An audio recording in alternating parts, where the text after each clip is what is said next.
Ah, galera, finalmente estamos aqui para falar de Marvel mais uma vez, mas muito mais do que isso, para falar do primeiro episódio da sensacional série Loki, com um episódio chamado Ouroboros. Sim, um episódio totalmente dedicado a um novo personagem que deve estar escondendo muito mais do que foi mostrado. Quer entender todo o episódio, saber todas as referências, o que talvez venha por aí? É agora, depois da vinheta, vem comigo!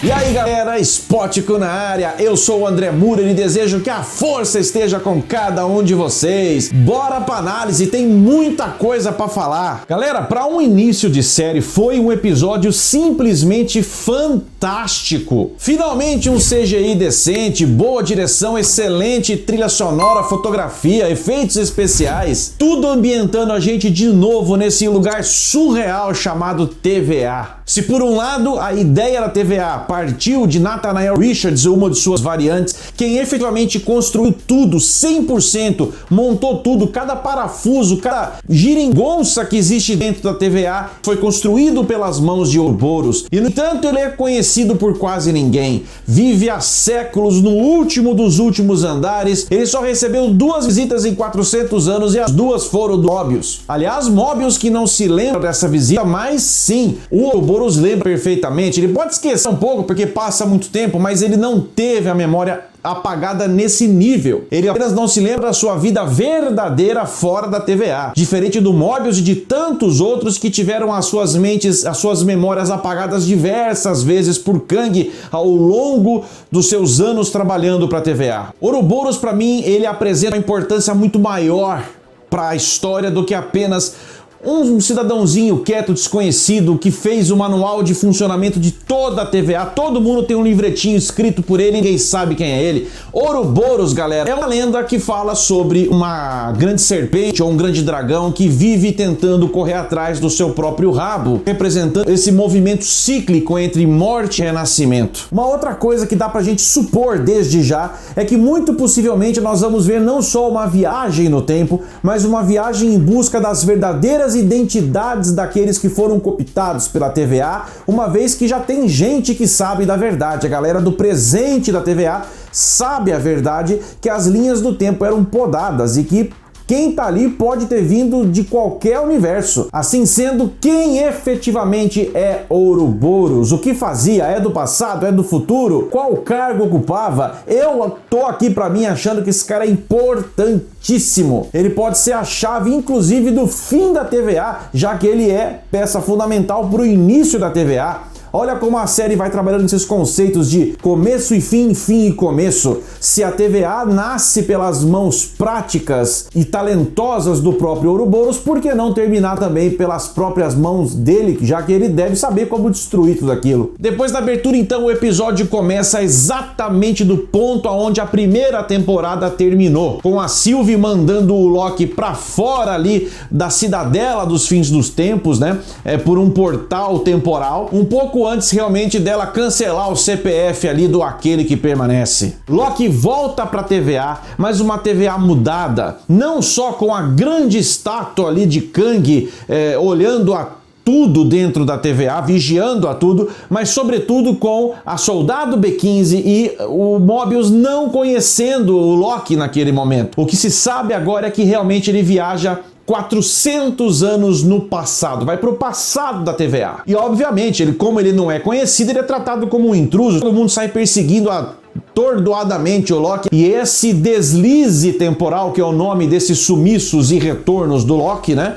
Que o próprio Ouroboros diz que isso seria impossível dentro da TVA, uma vez que a TVA não tem tempo, não tem passado, presente e futuro. Era o que o Kang enfiava na cabeça de cada um deles, mas que o próprio Loki realmente veio para provar que não, todos estavam redondamente enganados. Ainda não se sabe porque exatamente Loki viajou 400 anos no passado e ficava alternando, sobretudo, com esse passado longínquo e voltando para o presente. Mas isso foi fundamental para ele poder encontrar a versão versão antiga de 400 anos atrás do próprio Ouroboros, antes inclusive do primeiro encontro com o Mobius. Ao conversar com o Ouroboros do passado, fez com que o próprio Ouroboros do presente se lembrasse de como eles juntos chegaram à conclusão que para curar esse deslize temporal do Loki, tinha que fixar ele na linha presente dele, tirar e remover ele de todas as outras linhas do tempo para fixar ele em uma só. E para isso ele teria que construir um extrator de aura temporal para tirar o Loki do tempo e fixar, prender ele num único lugar dentro do tempo. E o único lugar possível disso acontecer era eles indo até um lugar chamado Tear do Tempo, ou Tear Temporal, que é uma máquina que vai tecendo o tempo em linha bruta e transformando em diversas linhas físicas. Foi só eu que percebi que essa porta que guarda o grande tear temporal, essa porta é muito parecida com a porta lá que guarda o cérebro dentro da mansão do professor Charles Xavier. Que bela referência, hein, Marvel? X-Men tá chegando, né? A gente tá sabendo. Uma vez dentro, então, desse lugar do tear temporal, o Ouroboros explica pro Mobius o quanto é perigoso ele se expor a essa radiação temporal. Ele teria que ser rápido. Uma vez exposto à radiação temporal, o uniforme dele, que já tinha sofrido um remendo ali no capacete, ia começar a se esfarelar, porque ele ia começar a envelhecer. Lógico, ele ia sentir a ação do tempo sobre ele, que está cooptado pela TVA. Aquela história de que passado, presente e futuro não existe, isso é balela pura. O Loki derrubou essa tese. Ele consegue então colocar lá o extrator de aura temporal, joga lá, laça, tenta laçar o Loki lá no tear, e enquanto isso o Loki está travando uma batalha em mais uma das suas viagens, nessas idas e vindas dele, aonde ele foi descobrindo realmente que ele estava numa mesma linha temporal, mas viajando de passado para presente. Prova disso é o próprio chão estragado, que o próprio Loki, numa dessas viagens ao passado, que ele acaba pulando e caindo ali num carro ali de entrega de correspondências. Esse carro, a gente já tinha visto no trailer, perde totalmente o controle, dá na cara da estátua, depois vem lá pro vidro de uma sala onde tá o Casey, né? Que o Casey não conhece o Loki até então naquele momento, e ali tem toda uma situação, o Loki acaba derrubando uma TV no chão, racha o chão, e depois de uma viagem dele pra frente, é quando ele percebe que ele tá no mesmo lugar, mas em uma realidade apagada e refeita. É aí que ele descobre que o Kang vai apagando as memórias das pessoas e resetando as pessoas, mas sem resetar o lugar totalmente. Ele só vai escondendo um pouco as pistas de acontecimentos passados. Como, por exemplo, quando aquele que permanece toma conta em definitivo da TVA, na sala onde os juízes ficam, onde os generais ficam, onde tem as grandes reuniões, os rostos todos esculpidos na parede de Kang são cobertos por uma parede, justamente para que ninguém saiba a identidade real de Kang, o Conquistador. É por isso que Loki consegue, usando um bastão temporal,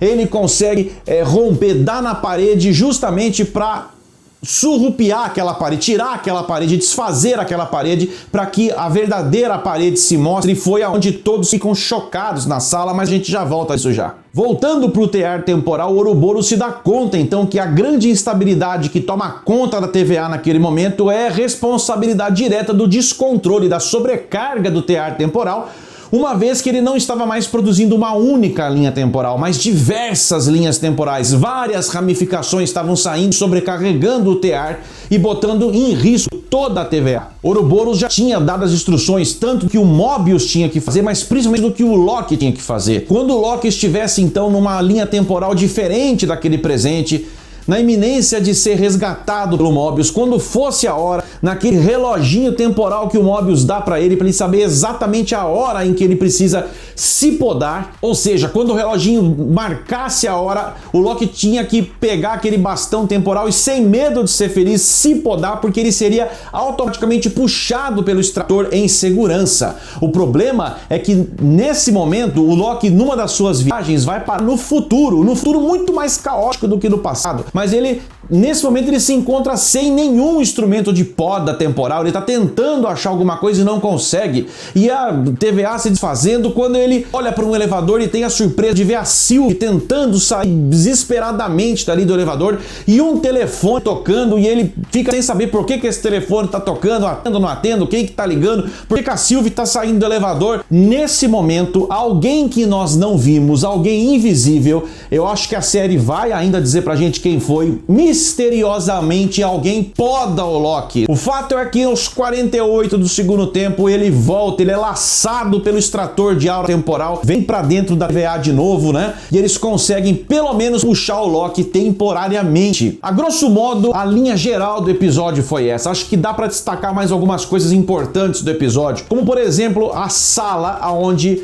o Mobius foi levado juntamente com a B15 para serem interrogados ali pela General Dox e pela juíza Gamble. Tinha um terceiro elemento ali sentado, ali aquele senhor que eu não consegui entender bem o que é. Por enquanto vamos chamar ele aquele que dorme. Depois que a B15 então dá todo o seu depoimento e expõe todas as suas justificativas de que as podas das linhas temporais precisam acabar para que trilhões de vidas sejam salvas, porque era um verdadeiro extermínio que estava acontecendo. A juíza Gamble entende e ordena assim que pare todas as podas temporais até que a situação seja compreendida de uma maneira melhor. A General Dox não concorda e pega lá o X5 lá, né, que parece que tem uma relação um pouco diferente com ela, não sei se é uma relação filial ou romântica, não deu pra sacar, mas ela tem sim uma relação diferente com ele e ela vai organizar uma verdadeira caçada atrás da Sylvie, porque é sabido que o Loki saiu da cidadela do fim dos tempos antes da efetiva morte do aquele que permanece. Então a Sylvie também tá foragida nesse momento dentro de qualquer lugar do tempo. Não sei qual é que é dessa General Dox, não sei se ela tá indo atrás da Sylvie só para ter para ouvir da boca dela o que aconteceu, ou se ela é uma infiltrada do próprio Kang ali a serviço dele, assim como a própria juíza Renslayer, né? Ravonna Renslayer, que o Loki numa dessas idas e vindas lá no passado, ele escuta lá um áudio gravado aonde o Kang diz pra ela, chama ela de maravilha, né, que vai ser uma satisfação, que vai ser muito bom poder ter ela ao lado dele dali em diante na execução da própria TVA, no comando de tudo aquilo. Então, sim, como a gente sabe nos quadrinhos, existe uma relação romântica entre a Ravonna Renslayer e o próprio Kang, o Conquistador. Outro ponto a se destacar é a explicação que o Loki dá pro Mobius que o conhece, o Mobius do presente, né? Enquanto o Loki desliza e volta, ele vai explicando. Ele fala que ele até encontra certo sentido. Numa sala onde tem desenhada a guerra dos Kangs, ele aponta para aquilo e fala, aquele que permanece, ele manteve uma linha temporal sagrada.